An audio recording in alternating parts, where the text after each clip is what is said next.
നിന്റെ ആയുഷ്കാലത്തൊരിക്കലും ആർക്കും നിന്നെ തോൽപ്പിക്കാൻ സാധിക്കുകയില്ല.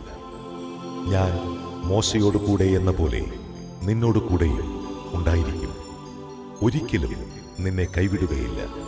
ശക്തനും ധീരനുമായിരിക്കുക. ഈ ജനത്തിന് നൽകുമെന്ന് ഇവരുടെ പിതാക്കന്മാരോട് ഞാൻ വാഗ്ദാനം ചെയ്തിരുന്ന ദേശം ഇവർക്ക് അവകാശമായി വീതിച്ചു കൊടുക്കേണ്ടത് നീയാണ്. എന്റെ ദാസനായ മോശ നൽകിയിട്ടുള്ള എല്ലാ നിയമങ്ങളും അനുസരിക്കുകയും ശക്തനും ധീരനുമായിരിക്കുകയും ചെയ്യുക. അവയിൽ നിന്ന് ഇടം വലം വ്യതിചലിക്കരുത്. നിന്റെ ഉദ്യമങ്ങളിലെല്ലാം നീ വിജയം വരിക്കും. ന്യായപ്രമാണ ഗ്രന്ഥം എപ്പോഴും നിന്റെ അതരത്തിലുണ്ടായിരിക്കണം. അതിലെഴുതിയിരിക്കുന്നതെല്ലാം പാലിക്കാൻ നീ ശ്രദ്ധിക്കണം. അതിനെക്കുറിച്ച് രാവും പകലും ധ്യാനിക്കണം. അപ്പോൾ നീ അഭിവൃദ്ധി പ്രാപിക്കുകയും വിജയം വരിക്കുകയും ചെയ്യും. ശക്തനും ധീരനുമായിരിക്കണമെന്നും ഭയപ്പെടുകയോ പരിഭ്രമിക്കുകയോ ചെയ്യരുതെന്നും നിന്നോട് ഞാൻ കൽപ്പിച്ചിട്ടില്ലയോ? നിന്റെ ദൈവമായ കർത്താവ് നീ പോകുന്നിടത്തെല്ലാം നിന്നോട് കൂടെ ഉണ്ടായിരിക്കും.